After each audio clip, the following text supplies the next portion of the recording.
Pernah kepikiran nggak sih, kalau sebenarnya ada satu hukum yang bekerja di balik semua kejadian di hidup kita?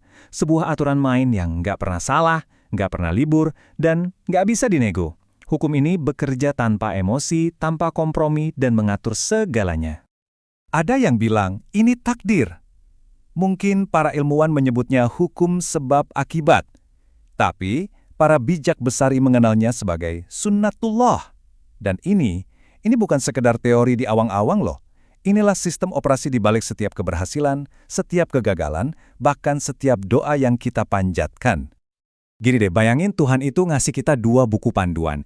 Yang pertama, firman-Nya yang tertulis di kitab suci. Yang kedua, firman-Nya yang terhampar luas di alam semesta.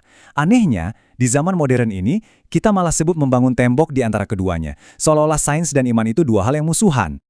Kita sering banget kan dengar, oh, sains itu urusan otak, agama itu urusan hati. Tapi, gimana kalau anggapan itu salah besar? Gimana kalau sebenarnya ada satu prinsip yang sama di balik keduanya? Yang nunjukin kalau laboratorium seorang ilmuwan itu, pada dasarnya, adalah cara lain untuk membaca karya Sang Pencipta. Oke, sekarang kita masuk ke intinya ya. Di bagian pertama ini, kita akan bedah bareng-bareng. Apa sih sebenarnya sunatullah itu? Anggap aja ini fondasinya. Jembatan yang akan kita pakai untuk menghubungkan dunia sains yang logis dengan dunia iman yang mendalam. Jadi, sunatullah itu apa sih? Gampangnya gini, ini tuh aturan main dari Tuhan yang berlaku secara tetap, konsisten. Kalau mau lebih modern, ini adalah sistem operasinya alam semesta. Selalu bisa diandalkan, nggak pernah nge-lag. Dan yang keren dari ayat ini tuh, ini semacam garansi. Jaminan langsung dari Tuhan tentang keteraturan. Coba deh bayangin sedetik aja, kalau hukum ini nggak ada.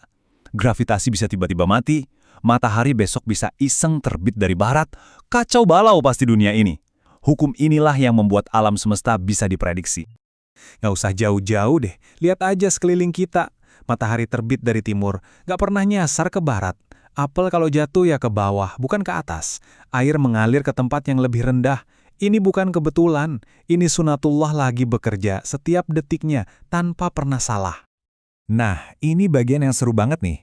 Disinilah kita bakal lihat gimana sains yang kita pelajari di sekolah itu sebenarnya cuma cara kita sebagai manusia buat menerjemahkan aturan main Tuhan tadi ke dalam bahasa yang kita mengerti.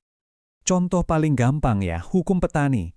Seorang petani itu nggak bisa cuma duduk manis sambil berdoa, ya Tuhan semoga panen melimpah. Nggak bisa gitu.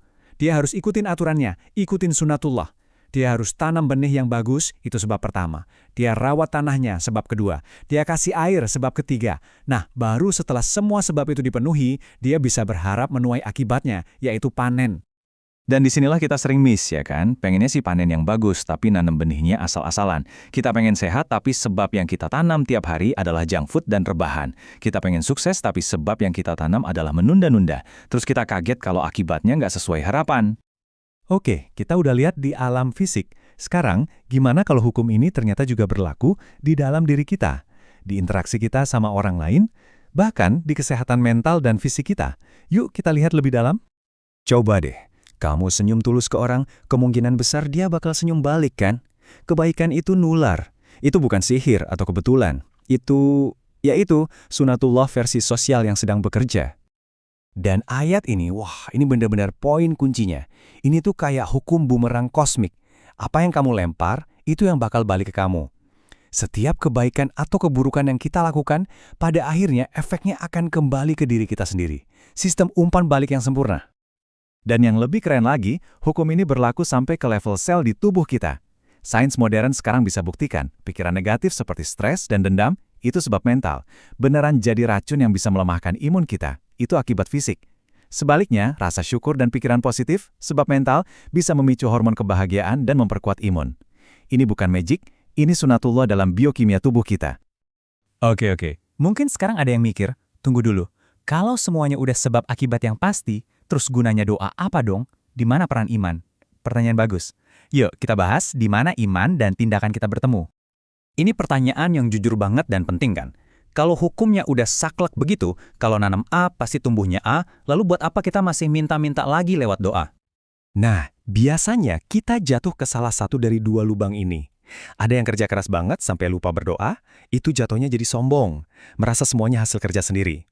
Sebaliknya, Ada juga yang doa terus tapi nggak ngapa-ngapain. Itu namanya malas yang dibungkus spiritualitas. Dua-duanya nggak seimbang. Dan nasihat Nabi ini, wah ini solusinya. Sederhana, tapi dalam banget. Coba perhatikan urutannya. Ikat dulu untamu. Artinya apa? Usaha dulu. Lakukan bagianmu semaksimal mungkin. Baru setelah itu, bertawakallah. Serahkan hasilnya sama Tuhan. Jadi jelas ya, usaha dan doa itu bukan pilihan, tapi satu paket. Kayak dua sisi dari koin yang sama. Usaha itu adalah sebab yang kita tanam di dunia fisik, doa adalah sebab yang kita tanam di dunia spiritual, yang menyambungkan usaha kita dengan sang pemilik semua hukum ini.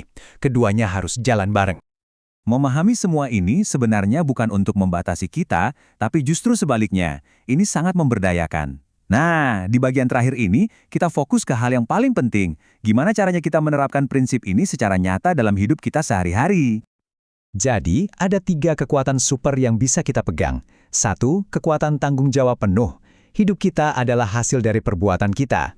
2. Kekuatan harapan. Nggak suka sama hasilnya sekarang, ganti inputnya mulai hari ini. Dan 3. Kekuatan rendah hati. Saat kita berhasil, itu bukan semata-mata karena kita hebat, tapi karena kita berhasil nyetel dengan aturan main dari Tuhan. Ini seperti cermin yang sangat jujur. Kehidupan kita sekarang, suka atau enggak, adalah akumulasi dari benih yang kita tanam kemarin, minggu lalu, tahun lalu. Ini bukan buat nyalahin diri sendiri, tapi justru untuk menyadari kalau kita punya kuasa penuh untuk membentuk masa depan yang kita inginkan, mulai detik ini. Jadi, sunatullah ini bukan penjara, tapi justru sebuah peta. Peta yang diberikan Tuhan supaya kita nggak tersesat, supaya hidup kita lebih terarah, adil, dan bermakna. Pada akhirnya, semua obrolan kita hari ini mengerucut ke satu pertanyaan yang sangat personal untuk kita semua. Bukan buat besok, bukan buat nanti, tapi sekarang, hari ini, benih kebaikan apa yang akan Anda tanam?